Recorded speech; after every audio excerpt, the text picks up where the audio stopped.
Rowdyism వాళ్ళకే కాదు మాకు కూడా వస్తుంది. కాంగ్రెస్ వాళ్ళంటే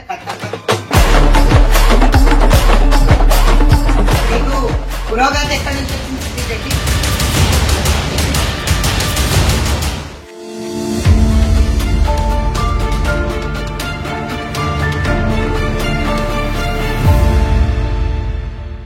కాదు మేడం, మొత్తం రౌడీ షీటర్లే అని కాంగ్రెస్ పార్టీ వాళ్ళని సుధీర్ రెడ్డి గట్టిగా మాట్లాడిండు. మరి దాని మీద ఏం చెప్తాడు?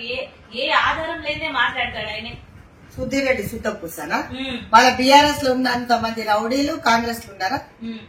రౌడీజం చేయాలంటే వాళ్ళే అదంతా గజ దొంగలు గజ రౌడీలు ఉన్నారు. ఈడ చాలా చిన్న రౌడీ ఉన్నాడు. మరి ప్రూవ్ చేయమని చెప్పు, కేసు ఉందా? మీరు రౌడీ షీటర్ అని అన్నప్పుడు మీరు చెప్పండి, ప్రూవ్ చేయాలి. కేసు కోర్టుల కేసుల పెండింగ్ ఉన్నంత మాత్రాన్ని ఎవడో రౌడీ షీటర్ ఆధారం లేదే మీడియా ముందుకు వచ్చి ఎట్లా మాట్లాడతారు? ఆయన ఎన్ని ఆధారాలు పెట్టుకుని మాట్లాడిండో చూస్తే బాగుంటది. ఆయన ఆధారాలు లేకుండా వాళ్ళు ఎట్లా మాట్లాడతారో మేము కూడా ఆధారాలు లేకుండా అట్లే మాట్లాడతాం. అక్కడ ఉన్నంత మంది రౌడీలలో ఒక సింగిల్ రౌడీ చాలు మా దగ్గర. కాంగ్రెస్ పార్టీలో 10 మంది రౌడీలకు ఒక్క రౌడీ చాలు. ఇప్పుడు మీరెంత మంది రౌడీలు ఉండి రౌడీజం చేసి 10 ఏళ్ళు పాలన చేసిండ్రో, మరి ఒక్క రౌడీ నిలబడితే మీకు ఎందుకంత భయం అవుతుంది అనుకుందాం. ఫర్ ఎగ్జాంపుల్ నువ్వు రౌడీ అంటున్నావు కదా, నీదే రౌడీ షీట్ అయితే లేదు. సరే, కేసులు నీ మీద కూడా ఉన్నాయి, నా మీద కూడా ఉన్నాయి, వాళ్ళ మీద కూడా ఉన్నాయి. ప్రూవ్ చేయలేదు కదా ఎవరు ప్రూవ్ చేయలేదు. ఎప్పుడు ప్రూవ్ కావాలి? కేసు మొత్తం కంప్లీట్ అయిపోయి ట్రయల్ అయిపోయిన తర్వాత కన్విక్షన్ పడ్డదా లేదా అప్పుడు నువ్వు డిసైడ్ చేస్తావు నేరస్తుడా కాదా అని చెప్పేసి. అని అంతకన్నా ముందు నువ్వు ఎట్లా డిసైడ్ చేస్తావు? నువ్వు కూడా పెద్ద రౌడీ షీటర్వే. నువ్వు మావాలని రౌడీ షీటర్లు అనే కన్నా ముందు పెద్ద పెద్ద రౌడీ షీటర్లు అలీబాబా చాలీస్తారు వాళ్ళ దాంట్లోనే ఉన్నారు. ఇంత పెద్ద చిట్టా ఉంది మా దగ్గర కూడా. ఇస్తే మనం చాలా పెద్దగా ఉంటది. అంత పెద్ద రౌడీలంతా ఒక చిన్న రౌడీ గురించి మాట్లాడడం బాగాలేదు. రాజకీయ వ్యవస్థలో రౌడీ లేని వాళ్ళు ఉన్నారా మేడం? రౌడీజం అందరు చేస్తారమ్మా. రాజకీయ నాయకుడు అంటేనే వాళ్ళ దగ్గర ఉన్న నాయకులు చేస్తే అది రౌడీజం అయితే, మరి ఈ నాయకులు రౌడీజం చేస్తారు. మీరు రౌడీలు అయితే మేము కూడా రౌడీలమే. మరి మీకు రౌడీలలాగా ఎందుకు కనిపిస్తున్నారు? మీరు అది చేసింది కాబట్టి ఇట్లా రౌడీజం మీద మీరు మాట్లాడుతున్నారు. మేము అట్లాంటివి చేయలేదు. అయినా కూడా ఒక యువ నాయకుడిని పట్టుకొని ఈ రోజు నిలబడితే ఓర్వలేక కడుపు ఉబ్బి ఈరోజు రౌడీ రౌడీ అని అంటున్నాం. మీరు of the record rowdy, on the record rowdyism ఏందో మేము చూపిస్తాం. నేను చూపిస్తా ఆన్ ద రికార్డ్ రౌడీజం ఏందనేది. సో మాట్లాడే కన్నా ముందు పద్ధతిగా మాట్లాడితే బాగుంటది.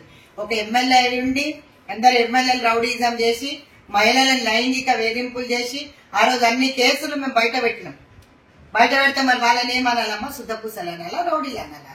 మరి రౌడీజం చేసింది వాళ్ళైతే ఈరోజు ఒక క్యాండిడేట్ ని పట్టుకొని రౌడీ అని అంటే మొదలు వాళ్ళ దగ్గర ఉన్న రౌడీలను సరి చేసుకుంటే మా రౌడీ దగ్గరకు వస్తే మేము మాట్లాడతాం.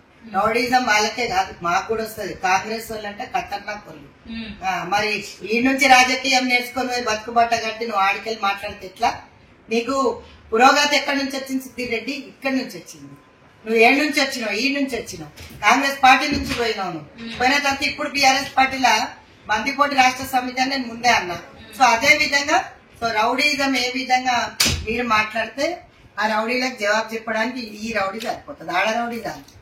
ఇప్పుడు పార్టీలు మారితే మేడం అటు అక్కడ ఉండి ఇక్కడ వస్తారు, ఇక్కడ నుంచి అటు ఏమన్నా అక్కడ విషయాలు ఇక్కడ చెప్పడం వల్ల దాని వల్ల రిఫ్లెక్ట్ అవుతుందంటారా ఈ విభేదాలు, కుట్రలు రాజకీయ వ్యవస్థకి? Congress party will make leaders. ఒక కార్యకర్త నుంచి లీడర్ గా ఎదిగి ఈ రోజు ప్రతి దగ్గర బతికి బట్ట కడుతున్నట్టే అది కాంగ్రెస్ పుణ్యం. కాంగ్రెస్ లీడర్లను చేస్తుంది. లీడర్లు చేసిన తర్వాత ఈ రౌడీజం చేస్తున్నారు. వేరే పార్టీకి పోయి రౌడీజం, మా పార్టీలో ఎందుకు రౌడీజం చేయలేము?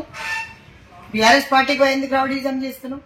సో ఈ రోజు మీరు అది ఆలోచించాలి, ప్రజలు కూడా ఆలోచించాలా. రౌడీలు అనేది ఎవరు, ప్రజల్లో ఉండి పనిచేసేది ఎవరు అని ఆలోచించి ఓటేస్తే బాగుంటుందని కోరుకుంటాను. లైక్ చేయండి, షేర్ చేయండి, సబ్స్క్రైబ్ చేయండి. మరిన్ని వీడియోల కోసం బెల్ సింబల్ పై క్లిక్ చేయండి.